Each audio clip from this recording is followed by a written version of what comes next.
Yo no hablo de esto por haber visto vídeos en internet. Llevo toda mi vida en seguridad.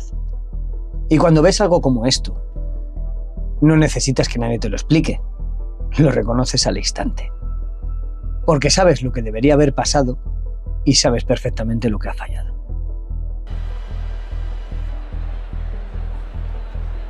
Un evento de alto nivel. Un presidente. Un entorno controlado. Y aún así, un individuo armado llega a un solo filtro de distancia.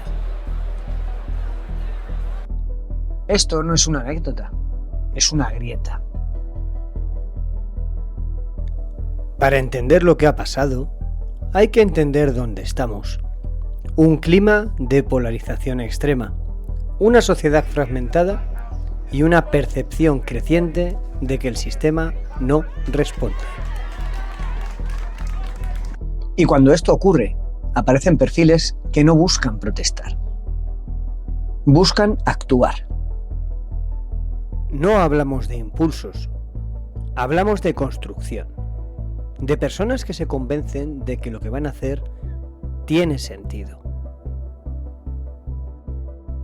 Y eso es muchísimo más peligroso que cualquier amenaza visible. En el mundo de la protección a dignatarios, no es magia. Hay principios. No lo digo yo ni me lo he inventado yo. Lo dicen décadas de doctrinas. Principio número 1. La amenaza no siempre es visible. Principio número 2. La seguridad no es una barrera, es un sistema. Principio número 3. Si dependes de un único punto, no tienes el control. Y esto no se aprende en YouTube viendo vídeos, se aprende en el campo, trabajo de campo y con errores, en incidentes reales. Un buen dispositivo de protección no es un muro, es una serie de círculos o burbujas, como lo quieras llamar. Tenemos el círculo exterior, control del entorno. Tenemos el círculo intermedio, que es filtrado. Luego tenemos el círculo interior, que es observación, protección directa y el círculo crítico. Lo puedes llamar de 1000 maneras, hay 1000 personas de llamarlo, que si burbujas, que si 1000 cosas, pero al final la esencia siempre es la misma. Puedes añadir capas, pero no puedes prescindir de estas 3 básicas capas, exterior, intermedia y cercana. Cada capa tiene una función y ninguna debería fallar sola. Porque cuando una capa falla, la otra no la compensa, solo retrasa. Y luego está lo que todo el mundo ve, los agentes alrededor del presidente. Esto, señores, no es seguridad preventiva, es seguridad reactiva.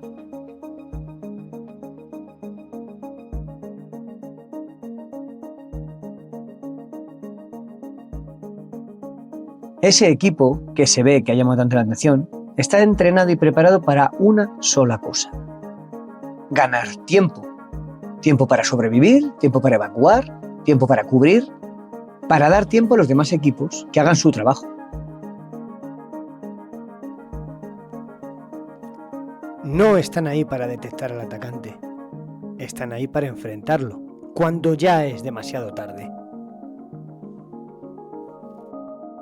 Y esto es lo que la mayoría de la gente nunca va a entender. Ver muchos agentes no tiene nada que ver con que todo esté bajo control.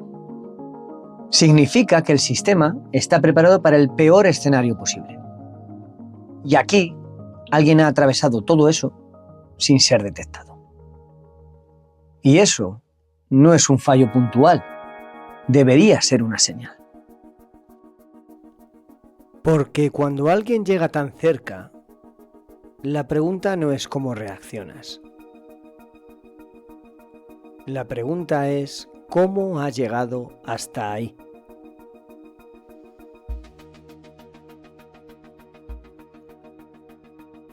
El error más común es pensar que el ataque empieza cuando alguien saca un arma. No, empieza muchísimo antes.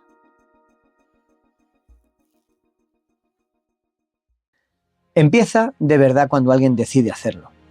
Y empieza de verdad cuando ese alguien entra en el sistema. No fuerza la entrada, no rompe nada. Reserva una habitación. Acceso legítimo.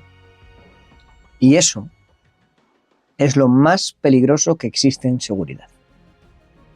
Porque cuando alguien ya está dentro, no lucha contra el sistema, se mueve con él.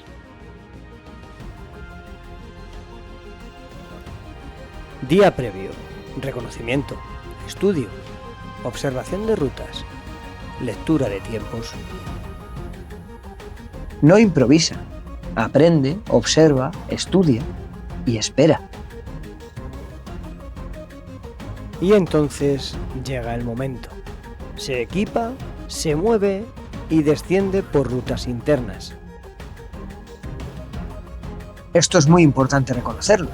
No entra desde fuera, se desplaza por dentro y ahí hay una falla de seguridad. Llega al punto crítico, un control, un filtro, y lo atraviesa. En segundos rompe ese cuello de botella. Disparo, un agente cae, pero el chaleco aguanta. Y aquí también está habiendo mucho ruido porque mucha gente está diciendo que los agentes disparan sin control saltándose las reglas básicas del uso de armas. Controlar qué tienes detrás del objetivo que estás disparando. Y sí, en ese intercambio, un compañero resulta herido en la pierna. Ahora la pregunta real es otra. ¿Qué haces cuando tienes un atacante corriendo hacia ti, disparando?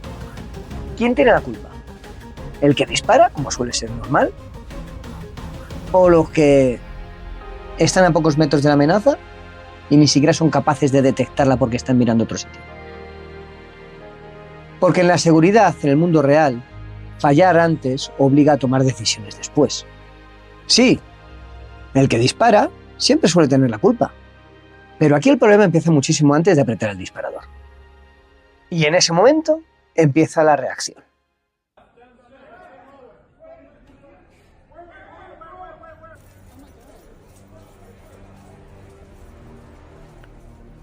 Pero cuando reaccionas, ya has perdido la iniciativa. Antes del ataque, deja un mensaje, un manifiesto. No es un grito, no es rabia descontrolada. Es un intento de explicación. Y aquí es donde la mayoría de la gente se equivoca. Esto no solo va de ideologías. Va de narrativa personal. Alguien que construye una historia en la que él es el que tiene que actuar. Se autodefine, se justifica, se posiciona, se legitimiza totalmente. No se ve como un criminal, se ve como alguien necesario para el sistema. Y cuando alguien llega a ese punto, ya no busca escapar, busca el impacto en la sociedad. Y mientras todo eso ocurre, dentro del salón, la gente no reacciona. Y esto es lo que mucha gente está usando para decir que es falso. Pues no, es un comportamiento completamente real. Cuando ocurre algo inesperado, el cerebro no entra en modo huida o supervivencia, entra en modo confusión, que es perfectamente lo que vemos en esa sala.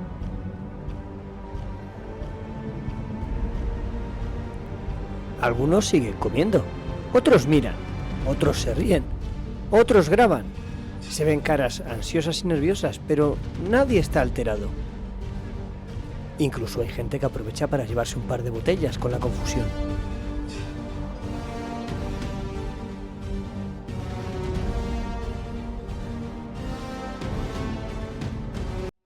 No porque no pase nada, tienen agentes apuntándoles con fusiles, sino porque no entienden lo que está pasando, no hay una amenaza presente que puedan detectar. Eso, señores, no es calma, es bloqueo.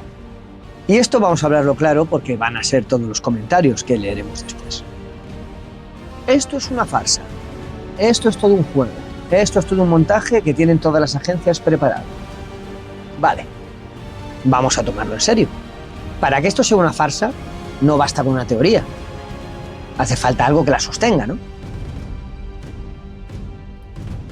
Tendrías que aceptar que múltiples agencias con estructuras, mandos y responsabilidades distintas coordinan un teatro conjunto.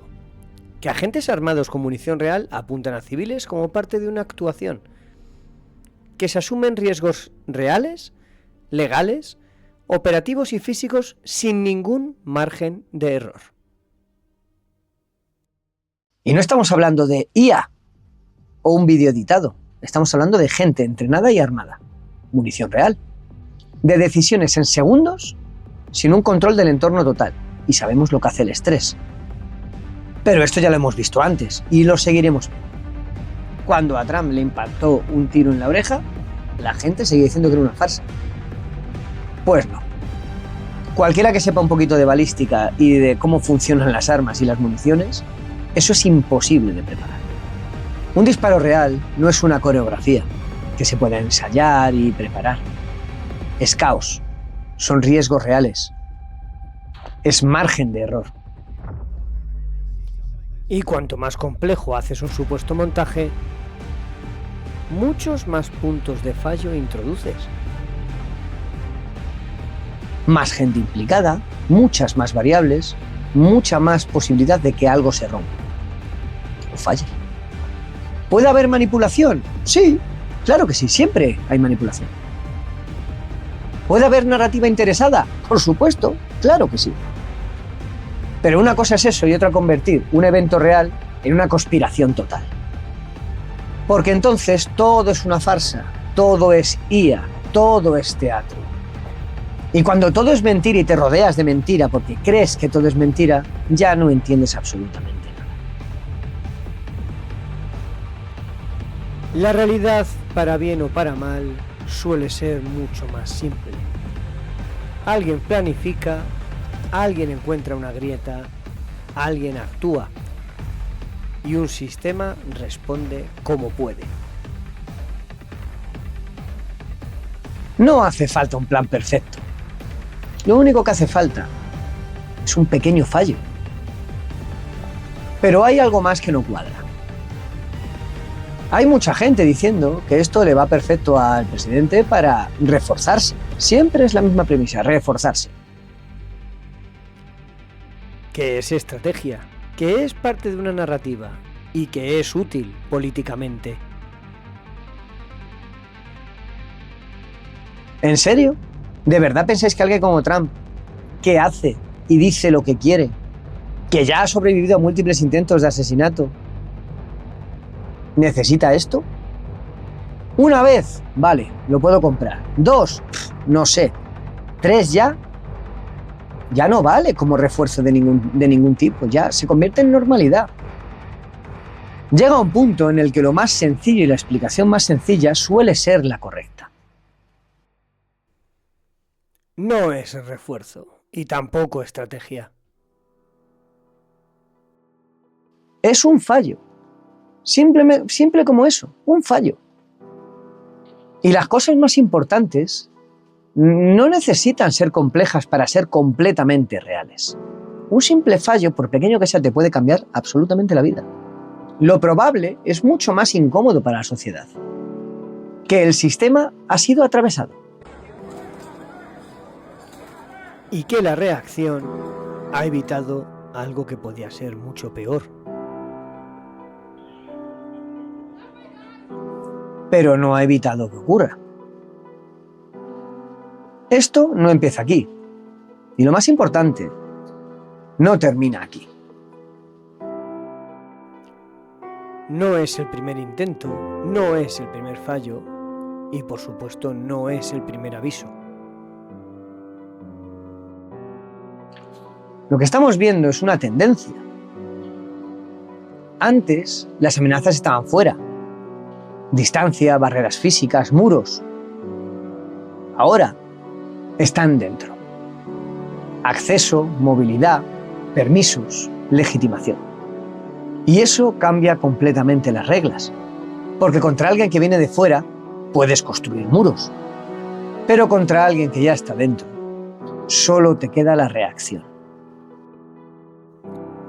La amenaza ya no es más fuerte, es más inteligente. No necesita más recursos, necesita más paciencia. No es ruido, es silencio y planificación. Perfiles que no destacan, que no activan las alertas, que encajan perfectamente en el dibujo. Y que cuando actúan han ganado una ventaja enorme.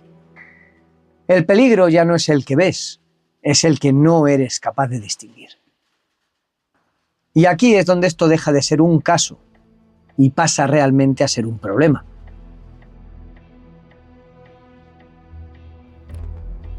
Porque ningún sistema puede controlar completamente a alguien que ya está dentro.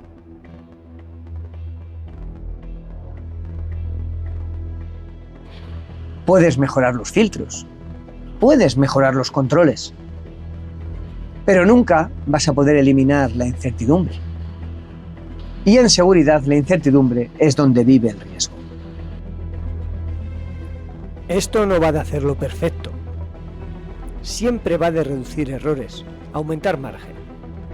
Y aún así, nunca llegan a cero. Entonces, ¿qué hacemos con esto? ¿Decimos que todo funciona o aceptamos la realidad? La reacción fue buena, pero la prevención no lo fue. Y en seguridad real, lo que importa es eso. Prevención siempre por encima de reacción.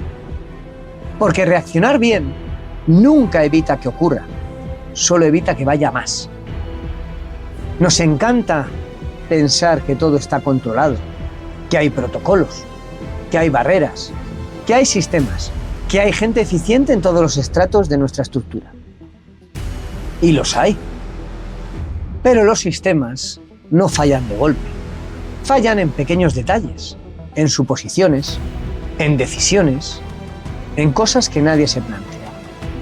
Y cuando alguien entiende esos detalles, no necesita romper nada. Solo necesita estar dentro. Y eso es lo que debería preocuparte.